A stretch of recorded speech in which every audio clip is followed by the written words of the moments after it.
पिछले एपिसोड के अंत में हमने देखा था कि हो यूहाओ और बीस्ट गॉड डी तियान के बीच जबरदस्त लड़ाई चल रही थी। अब आगे देखेंगे। लगातार कई विस्फोटक हमले छोड़ने के बाद हुओ यूहाओ का चेहरा पीला पड़ चुका था। उसके शरीर के भीतर मौजूद तीनों सोल कोर्स पहले से ही अपनी अधिकतम क्षमता पर काम कर रहे थे। भले ही बाहर से वह सब कुछ आसान दिखा रहा था, लेकिन असल में हुओ यूहाओ अपनी सोल पावर का 50% से भी ज्यादा खर्च कर चुका था। अल्टीमेट डुलुओ बनने के बाद उसने पहले कभी ऐसी स्थिति का सामना नहीं किया था। गुड, दीतियन जोर से गरजा। उसने अपना बायां मुक्का आगे की ओर घुमाया और उसी के साथ स्पेशल पावर की एक लहर छोड़ दी। हुओ यूहाओ के ठीक पीछे एक विशाल काला ड्रैगन प्रकट हुआ, जिसने अपना मुंह खोलकर उसे निगलने की कोशिश की। एक बार फिर दीतियन ने स्पेस को चीर दिया और चांदी जैसी एक रेखा में बदलकर गायब हो गया।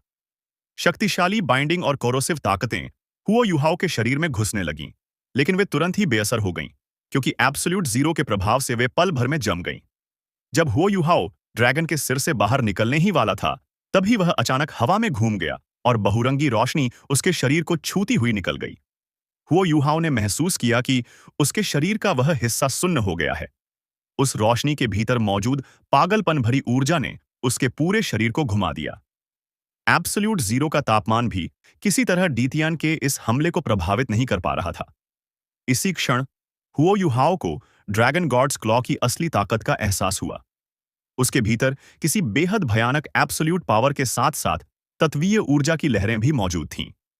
हुओ Yuhao ice type elemental energy में माहिर था, लेकिन ड्रैगन गॉड्स क्लॉ में सभी तत्वों की ऊर्जा मौजूद लग रही थी।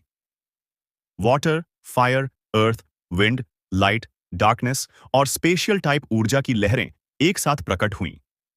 इतना ही नहीं, वे बेहद अराजक और विस्फोटक तरीके से बाहर निकल रही थीं। दी तियन का उद्देश्य हुओ यूहाओ पर कोई भारी प्रहार करना नहीं था। उसका ध्यान पूरी तरह अपने हमले की गति पर था। इसके अलावा उसने स्पेशल पावर और डार्कनेस की शक्ति को पूरी तरह से एक दूसरे में मिला दिया था। दी तियन ने सही समय चुना और तब वार किया जब हुओ यूहाओ पहले ही काफी ऊर्जा खर्च कर चुका था और सांस संभाल रहा था। न कोई लॉक ऑन था और न ही कोई चेतावनी। इसी वजह से हुओ यूहाओ आखिरकार उस हमले से बच नहीं पाया। अपने शरीर के आधे हिस्से के सुन्न हो जाने के कारण हुओ यूहाओ को ड्रैगन गॉड की उस भयानक शक्ति का सामना करने के लिए अपने शरीर के तीनों सोल कोर्स को सक्रिय करना पड़ा। जिस ड्रैगन के सिर ने उसे निगल लिया था, वह पहले ही बिखर चुका था। हुओ यूहाओ ने आगे कदम बढ़ाया और सामने मौजूद स्पेस की एक दरार में प्रवेश कर गया।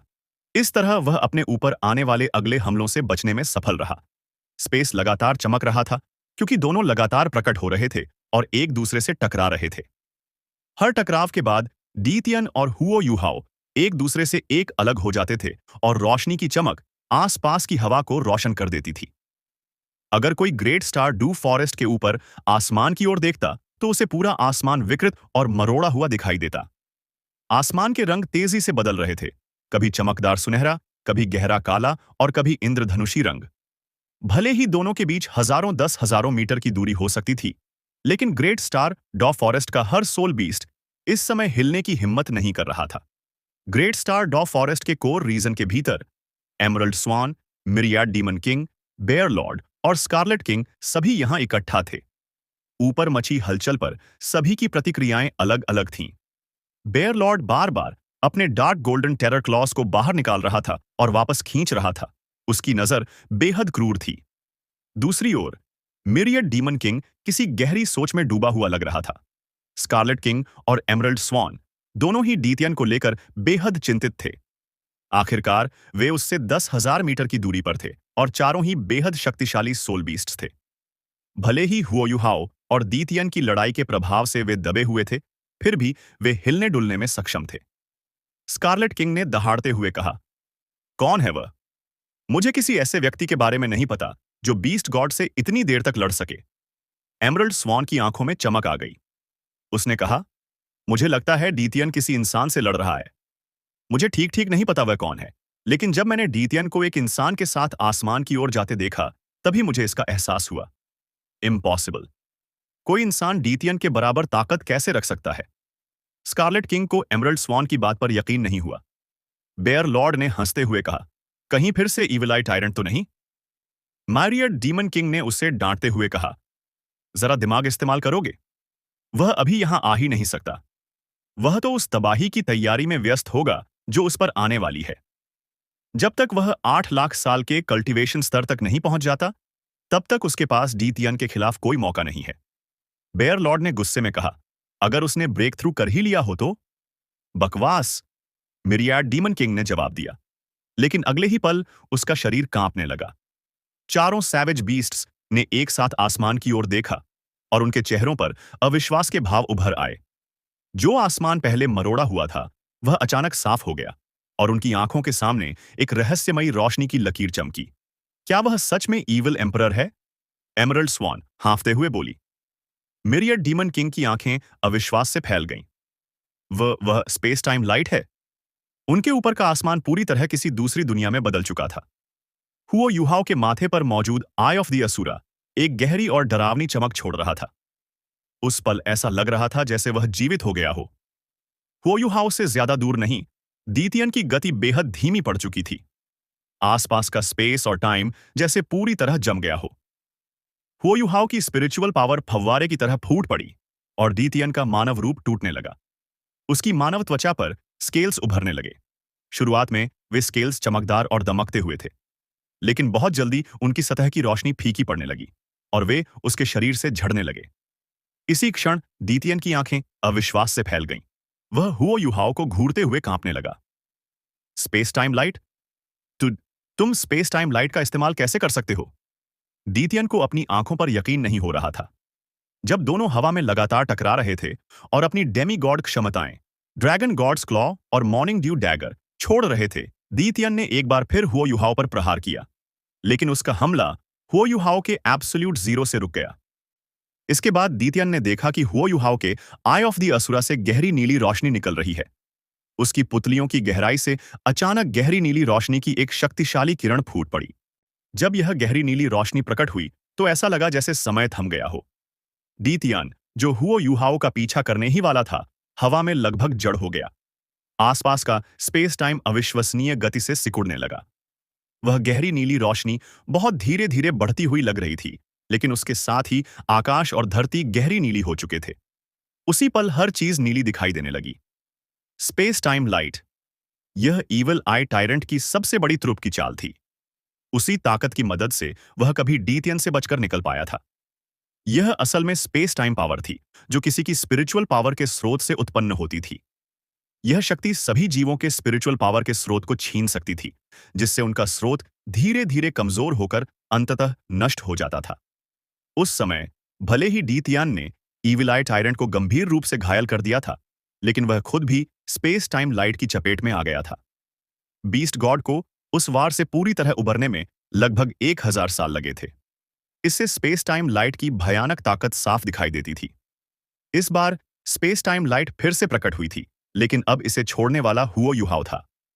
डीतियन साफ महसूस कर सकता था कि हुओ युहाओ की स्पेस टाइम लाइट ईविल आई टायरेंट की तुलना में कहीं ज्यादा शक्तिशाली थी।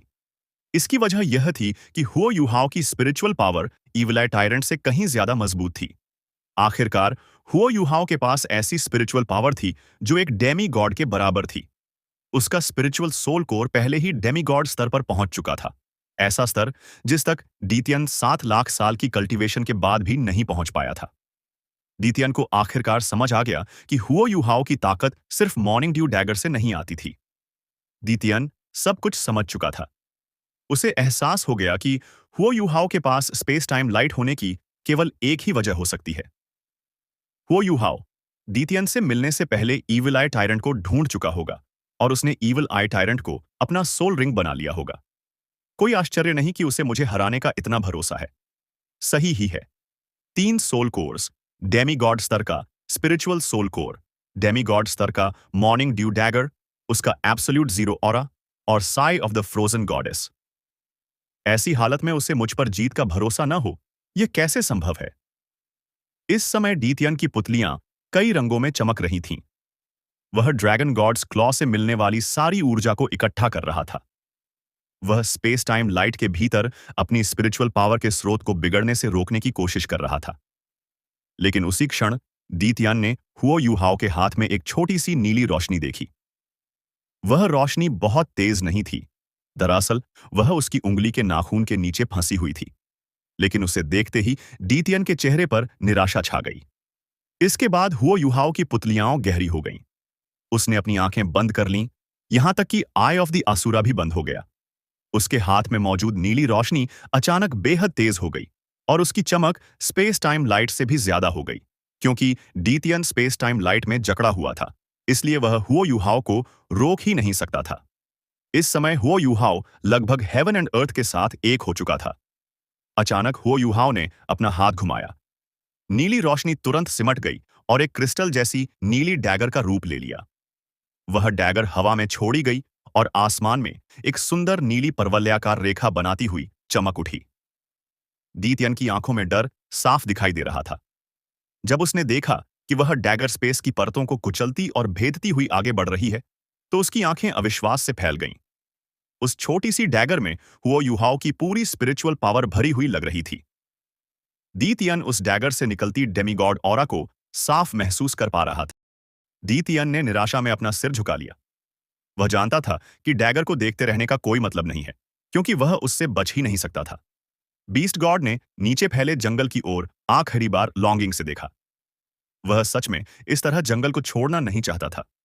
ड्रैगन गॉड, लगता है मैं वह काम पूरा नहीं कर पाऊंगा जो आपने मुझे सौंपा था। डीतियन के चेहरे पर एक कड़वी मुस्कान आ गई। शायद यही वह भाव होता है जब कोई अपनी जिम्मेदारियों से मुक्त होता है। डीतियन का शरीर हल्के से कांपने लगा। अगले ही पल उसे ऐसा लगा जैसे उसका शरीर उड़ रहा हो। वह डैगर उसके शरीर को पीछे की ओर धकेल रही थी और डीतियन स्पेस की परतों को तोड़ता हुआ पीछे की ओर जा रहा था। दूसरी दुनिया मानो उसे बुला रही हो। चारों सैवेज बीस्ट्स को अपनी आंखों पर यकीन नहीं हो रहा था। क्या दुनिया का नंबर 1 सोल बीस्ट सच में इस दुनिया से विदा होने वाला है? क्या यह उस बीस्ट गॉड का अंत है जिसने सैकड़ों हजार सालों तक ग्रेट स्टार डाउ फॉरेस्ट पर राज किया? इसी क्षण आसमान पूरी तरह सामान्य हो चुका था। अब एमरल्ड स्वॉन साफ साफ देख पा रही थी कि डीतियन आखिर किससे लड़ रहा था। हुओ युहाओ, वही इंसान जिसने स्पिरिट पगोडा बनाई, वही क्यों? वह डीतियन को क्यों मारना चाहता है? वह इतना शक्तिशाली कब बन गया? एमरल्ड स्वॉन को समझ ही नहीं आ रहा था कि क्या हो रहा है।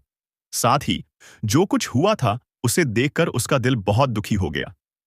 डीतियन, उस डैगर को छोड़ने के बाद हुओ युहाओ को कुछ सेकंड वहीं रुकना पड़ा।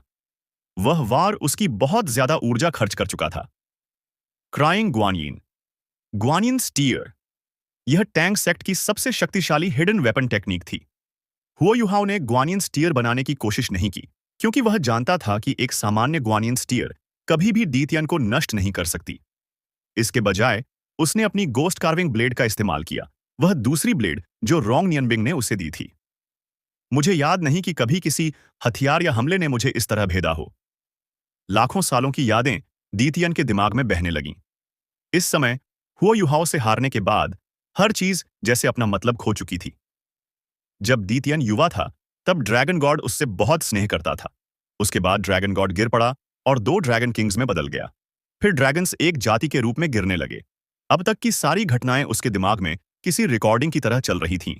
जैसे जैसे उसकी लाइफ एनर्जी बहकर बाहर जाने लगी, डीतियन ने बस अपनी आंखें बंद कर लीं। मुक्त हो जाने का एहसास बेहद शांत करने वाला था। भले ही इस तरह अंत होना थोड़ा अफसोसजनक था, लेकिन आखिरकार यह अंत ही था। Beast God. अचानक हुओ युहाओ की आवाज डीतियन के दिमाग में गूंजी। हुओ युहाओ की ठंडी आवाज ने उसे उसकी उस स्वप्न जैसी अवस्था से जगा दिया। डीतियन ने आंखें खोलीं और यह देखकर चौंक गया कि उसकी लाइफ एनर्जी इतनी तेजी से कम नहीं हो रही थी। ऐसा क्यों? डीतियन ने तुरंत अपने सीने में लगे घाव की ओर देखा। यह कोई जानलेवा घाव नहीं है। डीतियन के स्तर पर मौजूद हर किसी को पता था कि किसी को मारने का सबसे आसान तरीका सिर पर हमला करना होता है। लेकिन किसी अजीब वजह से हुओ युहाओ ने उसके सिर पर वार नहीं किया था। यह बात समझ से परे थी। भले ही ब्लेड इंटेंट और स्पेस टाइम लाइट उसके शरीर को तबाह कर रहे थे, फिर भी डीतियन इस वार से बच सकता था। डीतियन को विश्वास नहीं था कि हुओ युहाओ ने कोई गलती की होगी। ऐसा कभी नहीं हो सकता था। क्यों? डीतियन ने हुओ युहाओ से पूछा। हुओ युहाओ मुस्कुराया। मैं सिर्फ तुम्हें हराना चाहता था। तुम्हें मारना कभी मेरा उद्देश्य नहीं था। क्या तुम भूल गए? मैंने यह वादा किया है कि मैं स्वेच्छा से किसी भी सोल बीस्ट को नहीं मारूंगा। तो फिर ईवल एम्परर का क्या? डीतियन ने ठंडे लहजे में जवाब दिया। हुओ युहाओ ने अफसोस के साथ कहा, वह मुझे मारना चाहता था। मेरे पास पलटवार करने के अलावा कोई विकल्प नहीं था। दीतियन के चेहरे पर कड़वाहट आ गई। उसने कहा, यह तो बहुत किस्मत वाला पलटवार था। आखिर में जीत तुम्हारी ही हुई। हुओ युहाओ ने सिर हिलाया। इस समय वह बहुत शांत महसूस कर रहा था। उसने डी तियन की ओर सिर झुकाकर कहा, गुड बाय बीस्ट गॉड। शायद यह आखिरी बार है जब हम एक दूसरे को देख रहे हैं। फिर भी मैं उस समय मेरी जान बचाने के लिए तुम्हारा धन्यवाद करना चाहता हूं। तुम्हारी कुछ क्षमताओं को समझे बिना मैं कभी भी आज की ताकत हासिल नहीं कर पाता। गुड बाय और अपना ख्याल रखना। अपनी बात पूरी करने के बाद हुओ युहाओ ने हाथ हिलाया और अपने सामने मौजूद स्पेस में गायब हो गया। हुओ युहाओ को गायब होते देखते हुए दीतियन के चेहरे पर मौजूद कड़वाहट और गहरी हो गई। बीस्ट गॉड को एहसास हो गया था कि मुक्ति का एहसास कितना शानदार होता है, क्योंकि अगर मुक्ति नहीं मिली तो इसका मतलब था कि उसे अभी भी अपनी जिम्मेदारियां निभानी होंगी। दीतियन आसमान से धीरे धीरे वापस ग्रेट स्टार डाउ फॉरेस्ट में उतर आया। चारों सैवेज बीस्ट्स उसे खाली नजरों से देख रहे थे। उन्हें समझ ही नहीं आ रहा था कि ऊपर क्या हुआ था। भले ही डीतियन घायल था, लेकिन उसकी ऑरा अब भी शक्तिशाली और डर पैदा करने वाली थी। बेयर किंग, जिसके मन में कुछ स्वार्थी विचार पनपने लगे थे, तुरंत डर के मारे सिर झुका लिया। उसे डर था कि कहीं डीतियन उसके विश्वासघाती विचारों को जान न ले। डीतियन ने हाथ हिलाकर उन्हें इशारा किया और लेक ऑफ लाइफ के पास चला गया। चारों सैवेज बीस्ट्स ने एक दूसरे की ओर देखा और फिर पीछे हट गए। वह मुझे मारना नहीं चाहता था। हाँ, वह मुझे मारना नहीं चाहता था। डीतियन भावनाओं के सैलाब में डूब गया था। वह एक साथ हंस भी रहा था और रो भी रहा था। इसी समय डीतियन के चारों ओर चांदी की रोशनी बनने लगी और घूमने लगी। उसने तुम्हें नहीं मारा। भले ही वह तुम्हें मारना चाहता, फिर भी तुम इस तरह मर नहीं सकते थे। तुम्हारे ऊपर अभी भी एक जिम्मेदारी है जिसे तुम्हें उठाना है। एक अधिकारपूर्ण आवाज डीतियन के पास गूंजी। उस आवाज को सुनते ही डीतियन चौंक गया और जमीन पर घुटनों के बल बैठ गया। ठीक इसलिए, क्योंकि उसका तुम्हें मारने का इरादा नहीं था, मैंने हस्तक्षेप नहीं किया, वरना मुझे अपनी बंद डोर कल्टीवेशन को समय से पहले समाप्त करके उसे मारना पड़ता। डीतियन ने खुद को संभालते हुए पूछा, लेकिन मास्टर, आपने उसे जाने से क्यों नहीं रोका? उसके पास डेस्टिनी की शक्ति है। यह वह शक्ति है जिसकी हमारी पूरी ग्रेट स्टार डू फॉरेस्ट को जरूरत है। आपको भी इस शक्ति की जरूरत है। उस रहस्यमयी आवाज ने शांति से जवाब दिया, डेस्टिनी की शक्ति डुलुओ कॉन्टिनेंट की है। यह ऐसी चीज नहीं है जिसे कोई भी अपनी मर्जी से ले जा सके। वह बहुत जल्द इस दुनिया को छोड़ने वाला है। जब वह जाएगा, डेस्टिनी की शक्ति अपने आप ग्रेट स्टार डाउ फॉरेस्ट में लौट आएगी। दीतियन, मुझे पता है कि तुम बहुत अकेले रहे हो। इतने सालों तक तुम्हारे लिए यह सब सहना आसान नहीं रहा होगा। मास्टर, दीतियन जमीन पर घुटनों के बल ही बैठा रहा। बस और 10,000 साल सह लो। तब तक मैं अपनी कल्टीवेशन पूरी कर चुका होऊंगा और अपनी सारी चोटों से उबर चुका होऊंगा। जब मैं इस दुनिया में वापस आऊंगा, तब तुम मनचाहा घूम सकते हो। Yes, thank you master. चांदी की रोशनी धीरे धीरे फीकी पड़ गई और सब कुछ फिर से सामान्य हो गया। 10,000 साल इंसान के लिए शायद अनंत समय जैसा हो सकता है, लेकिन डीतियन के लिए, जिसने पहले ही 8 लाख साल कल्टीवेशन में बिता दिए थे, यह कुछ भी नहीं था। बल्कि अब उसके पास इंतजार करने के लिए एक साफ समय सीमा थी। वह अपने चेहरे पर सच्ची खुशी और उत्साह छुपा नहीं पाया। आसमान में चांदी की रोशनी की एक लकीर चमकी और हुओ युहाओ अचानक प्रकट हो गया। उसी पल आसमान और धरती पूरी तरह अलग लगने लगे। हुओ युहाओ महसूस कर सकता था कि उसका स्पिरिचुअल सी उफान मार रहा है और भी मजबूत हो रहा है। उसके शरीर के भीतर मौजूद 6 स्पिरिट्स भी खुशी से झूम रहे थे। वह यह भी महसूस कर पा रहा था कि उसके शरीर की सोल पावर बदल रही है और एक खास ऑरा धारण कर रही है। ये सारे बदलाव उसके शरीर से बाहर झलकने लगे थे। दीतियन उसके लिए एक पहाड़ और एक बाधा की तरह था। अब जब वह बाधा उसे रोक नहीं पा रही थी, हुओ युहाओ ने अपनी अंतिम ब्रेक थ्रू हासिल कर ली थी।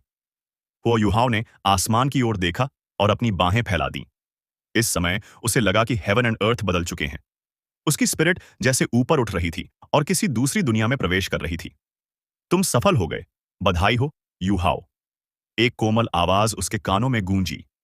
आसमान से हल्की सुनहरी रोशनी उतरने लगी और हो युहाओ की आंखों के सामने आकार लेने लगी।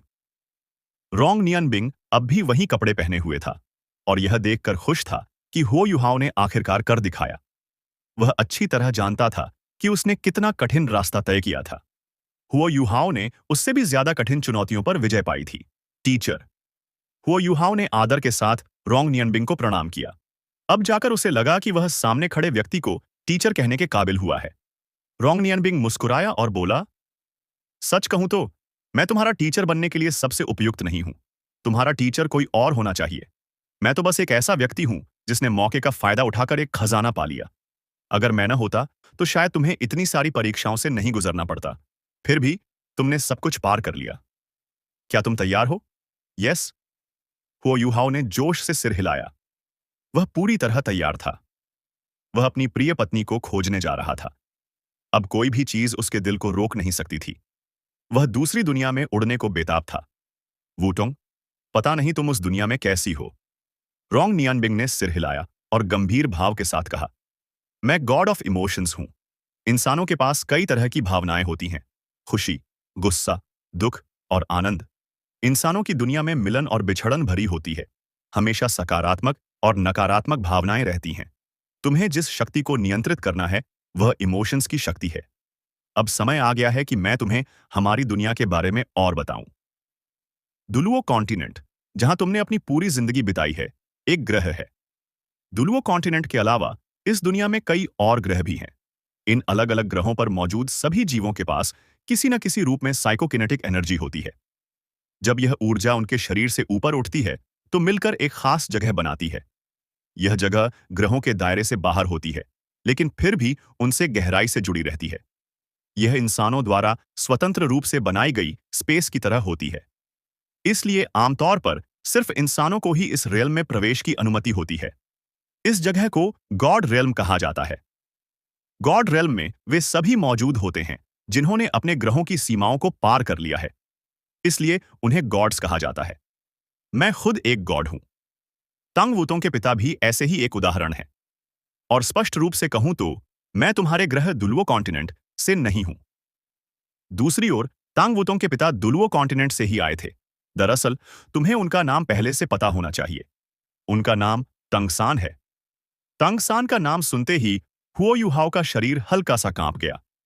उसने कभी सोचा भी नहीं था कि जिस महिला से वह प्यार करता है वह टांग सेक्ट के फाउंडर की बेटी होगी। हुओ यूहाओ का मुंह खुला देखकर रोंग नियनबिंग हंसे बिना नहीं रह सका।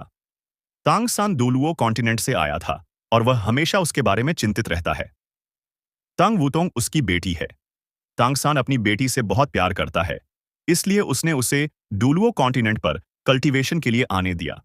गॉड्स को इंसानों की दुनिया के मामलों में हस्तक्षेप करने की अनुमति नहीं होती। यह नियम सभी ग्रहों पर लागू होता है। इसलिए टंगसान भी सिर्फ अपनी बेटी को कॉन्टिनेंट पर भेज सका और उसकी गॉड रेल्म से जुड़ी यादों के एक हिस्से को सील कर दिया। यही वजह थी कि तुम दोनों मिल पाए। तांगसान हमेशा तुम्हें देखता रहा है। इसी कारण उसने टैंग वूतोंग पर सील लगाया।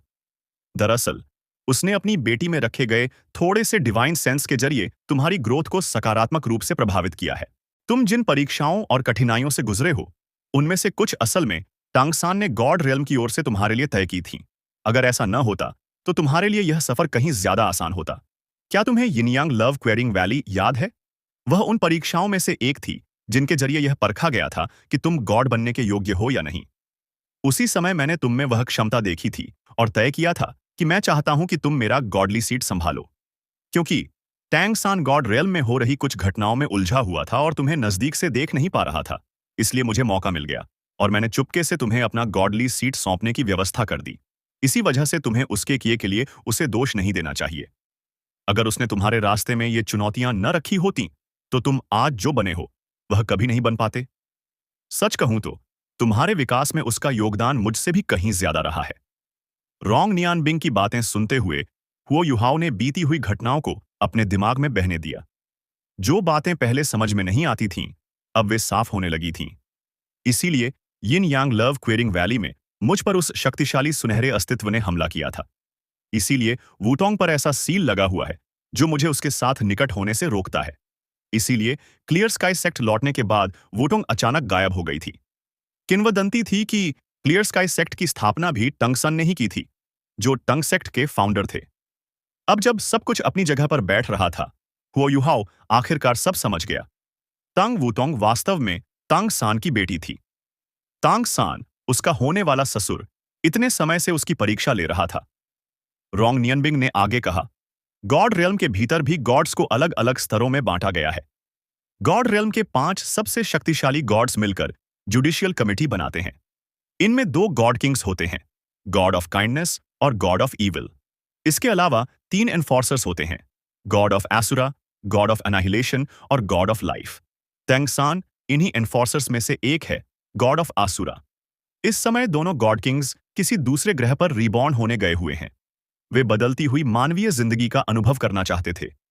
अभी नए गॉड किंग्स विकास के चरण में हैं, इसलिए फिलहाल टैंगसान को गॉड रियल्म का सबसे शक्तिशाली गॉड कहा जा सकता है। असल में वही इस समय गॉड रियल्म का प्रबंधन कर रहा है। जुडिशियल कमिटी के अलावा सबसे शक्तिशाली गॉड्स टियर 1 गॉड्स होते हैं। मैं भी एक टियर 1 गॉड हूं, क्योंकि मेरी इमोशंस की शक्ति गॉड ऑफ काइंडनेस और गॉड ऑफ ईविल की क्षमताओं से जुड़ी हुई है, इसलिए मैं सामान्य टियर 1 गॉड से ज्यादा शक्तिशाली हूं। फिर भी टांग सान के सामने मैं कम ही हूं। टियर 1 गॉड्स के बाद टियर 2 गॉड्स और टियर 3 गॉड्स आते हैं। इसके अलावा एक समूह होता है जिसे गॉड रेल्म पेट्रोल हंटर्स कहा जाता है। ये सब मिलकर गॉड रेल्म बनाते हैं। गॉड रेल्म में स्पेस की सीमा होने के कारण केवल वही लोग गॉड रेल्म में प्रवेश कर सकते हैं जिनके पास गॉडली सीट होती है। किसी को गॉडली सीट तभी दी जाती है जब वह जुडिशियल कमेटी द्वारा तय की गई परीक्षा पास कर ले और जब कोई गॉडली सीट उपलब्ध हो। इसके बाद उसे ब्रेक थ्रू करके गॉड रेल्म में असेंड करना होता है। यही वह प्रक्रिया है जिससे तुम्हें अब गुजरना है। इतना कहने के बाद रोंग नियनबिंग कुछ देर चुप रहा। उसे पता था कि हुओ युहाओ को उसकी बातों को समझने में थोड़ा समय लगेगा, लेकिन हुओ युहाओ ने उसकी बातों को बहुत जल्दी समझ लिया। आखिरकार वह हमेशा से ही तेज दिमाग वाला रहा था। थोड़ी ही देर में गॉड रेल्म की एक साफ तस्वीर उसके मन में बन गई। तो गॉड रेल्म असल में डुलुओ कॉन्टिनेंट के ऊपर बना हुआ एक संसार है। यह ऐसा संसार है जहां वे लोग रहते हैं जिन्होंने हमारी दुनिया की सीमाओं को पार कर लिया है। रोंग नियनबिंग मुस्कुराया और पूछा, क्या तुम समझ गए? हुओ युहाओ ने सिर हिलाया। रोंग नियनबिंग ने आगे कहा, मैं तुम्हें यह सब इसलिए बता रहा हूं ताकि तुम्हें एक बार फिर फैसला लेने का मौका मिल सके। आखिरकार मैंने टांग सान की स्थिति का फायदा उठाया है और तुम्हारे लिए उतना नहीं किया जितना उसने किया। अब तुम तय कर सकते हो कि क्या तुम अब भी मेरा गॉडली सीट लेना चाहते हो। बेशक तुम्हारे पास टैंग सान का गॉडली सीट लेने का विकल्प भी है। वह सच में चाहता है कि कोई उसके काम का बोझ बांटे। मैं तुम्हारी भावना उसके गॉडली सीट को लेकर उसे बता भी सकता हूं। मुझे यकीन है कि यह सुनकर वह बहुत खुश होगा। इसके अलावा इससे तुम्हें अपनी पत्नी को वापस पाने में भी मदद मिलेगी। वो युहाओ ने सिर हिलाकर मना कर दिया। इसकी जरूरत नहीं है। मैं अब भी आपका गॉडली सीट ही लेना चाहता हूं। एक बार जो वादा कर दिया उसे निभाना मेरा फर्ज है। इसके अलावा वोटों को खोजने के लिए मुझे अपने ससुर पर निर्भर नहीं रहना चाहिए। ऐसा करूं तो मैं बेकार लगूंगा। क्या आप अपना गॉडली सीट मुझे सौंप सकते हैं? रोंग नियनबिंग के चेहरे पर संतोष भरी मुस्कान आ गई। ठीक है, लेकिन मैं तुम्हें एक बात याद दिलाना चाहता हूं। गॉड रेल्म की जिंदगी बेहद अकेली और उबाऊ होती है। मुझ जैसे टियर 1 गॉड्स भी जब चाहें गॉड रेल्म छोड़ नहीं सकते। असल में हम इंसानों की दुनिया में लंबे समय तक रह ही नहीं सकते। जब तक हम अपना गॉडली सीट किसी और योग्य व्यक्ति को नहीं सौंप देते, गॉड रेल्म में प्रवेश करने के बाद हम उसे कभी छोड़ नहीं सकते। यही मुख्य वजह है कि टंग सान और मैं दोनों ही अपना गॉडली सीट तुम्हें सौंपना चाहते हैं। हम दोनों दुनिया की सैर करना चाहते हैं। हम यह देखना चाहते हैं कि दूर दराज के ग्रहों और दुनियाओं में और भी गॉड रेल्म्स हैं या नहीं। रोंग नियनबिंग की यह बात सुनने के बाद भी हुओ युहाओ का निश्चय नहीं डगमगाया। उसने दृढ़ स्वर में कहा, मैं आपका गॉडली सीट लेने के लिए तैयार हूं। चाहे इसकी कोई भी कीमत चुकानी पड़े, वह टांग वूतों को खोजने जरूर जाएगा। यह बात कभी नहीं बदलेगी। रोंग नियनबिंग खुशी से बोला, ठीक है, जो कुछ तुम्हें जानना चाहिए था वह सब मैं बता चुका हूं। जब तुम अब भी मेरा गॉडली सीट लेने को तैयार हो तो चलो शुरू करते हैं। इसके बाद उसने अपने दोनों हाथ ऊपर उठाए। उसके चारों ओर 2 रोशनियां, एक नीली और एक लाल, तेजी से उठने लगीं। हुओ युहाओ महसूस कर सकता था कि रोंग नियनबिंग से निकली रोशनी ने उसकी अल्टीमेट आइस सोल पावर को सक्रिय कर दिया है।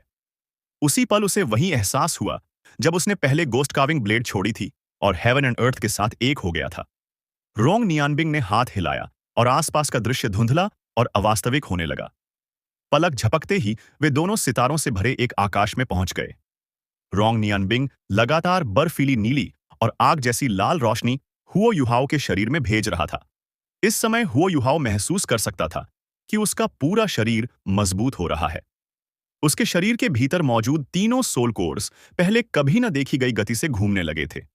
हर चक्र पूरा होने पर विशाल सोल पावर की लहर बाहर निकल रही थी।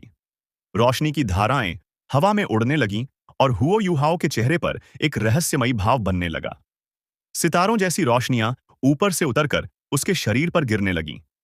उसके आसपास का स्पेस मुड़ने लगा और उसके स्पिरिचुअल वर्ल्ड के भीतर उसका अतीत किसी रिकॉर्डिंग की तरह चलने लगा। यह सब व्हाइट टाइगर ड्यूक के निवास में उसके साथ हुए दुर्व्यवहार से शुरू हुआ।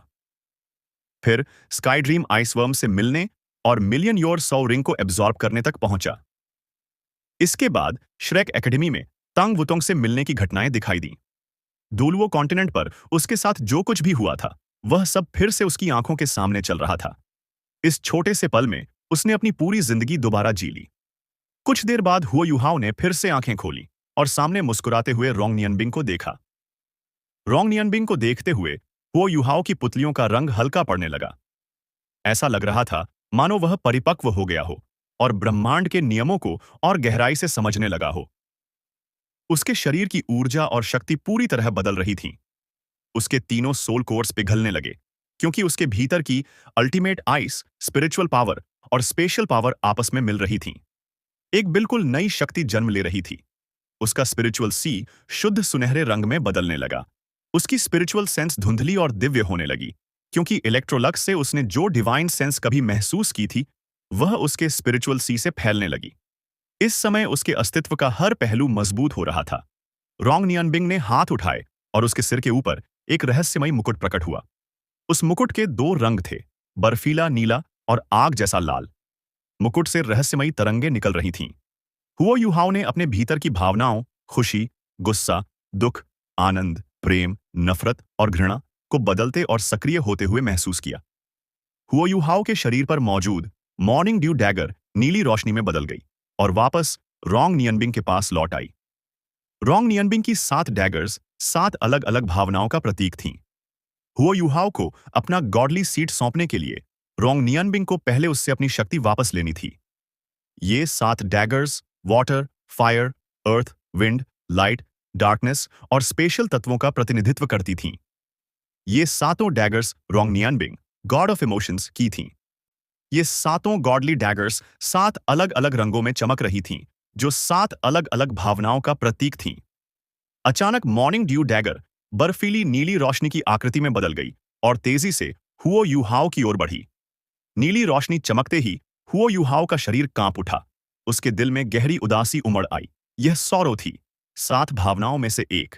इसके बाद आग की लपटों से घिरी पॉजिटिव यांग डैगर उड़ती हुई हुओ युहाओ की ओर आई। हुओ युहाओ के दिल में तीव्र क्रोध उमड़ पड़ा। यह एंगर था। फिर हरी ब्लेड उड़ती हुई आई। यह एरोगेंट स्काई डैगर थी, whisper of the free wind. हुओ युहाओ ने अपने दिल में खुशी महसूस की। इसके बाद एक लंबी पीली डैगर हुओ युहाओ की ओर आई। यह इमॉर्टलिटी डैगर थी, जिसमें अर्थ की शक्ति थी। पीली रोशनी उसके शरीर में घुल गई और उसे ब्लिस का एहसास हुआ। जेड पर्ल डैगर से चांदी की रोशनी निकली, द ब्रिलियंट 6 लाइट्स। केवल नफरत ही नहीं बल्कि अस्वीकृति और दूरी की भावना से भी भरी हुई थी। फिर आई curse of eternal damnation, devil devouring dagger. यह शुद्ध नफरत का प्रतीक थी। इसकी काली चमक हुओ युहाओ के भीतर मौजूद हर तरह की नकारात्मक भावनाओं से शक्ति खींचती हुई लग रही थी। अंत में एक चमकदार सुनहरी रोशनी प्रकट हुई। यह सर्वशक्तिमान रोशनी उसके सिर के ऊपर से भीतर घुसी और पूरे शरीर को भेदती चली गई। यह थी the all penetrating dawn, holy radiance dagger. यह उज्ज्वल प्रकाश की शक्ति का प्रतीक थी। उसी पल सब कुछ जीवित सा लगने लगा, क्योंकि प्रेम की शक्ति ने सारी नकारात्मक भावनाओं को अपने में समेटकर बदल दिया। हाँ, यह लव था, 7 भावनाओं में सबसे शक्तिशाली। अब सातों भावनाएं आपस में जुड़ चुकी थीं। सातों लेजेंडरी डैगर्स वापस रोंग नियनबिंग के पास लौट आईं। साफ दिख रहा था कि रोंग नियनबिंग को अपनी प्रिय डैगर्स से अलग होने का दुख था, लेकिन उसने दृढ़ता से हाथ हिलाया और वे सभी मिलकर एक प्रकाश पुंज बन गईं। वह प्रकाश पुंज फिर उनके ऊपर फैले तारों भरे आकाश में छोड़ दिया गया। तो चलिए इस वीडियो को यहीं समाप्त करते हैं। अगर वीडियो अच्छी लगी हो तो लाइक जरूर करें, अपने विचार कमेंट में लिखें और आने वाले नए एपिसोड के लिए चैनल को जरूर सब्सक्राइब करें। अगले वीडियो में फिर मुलाकात होगी। धन्यवाद।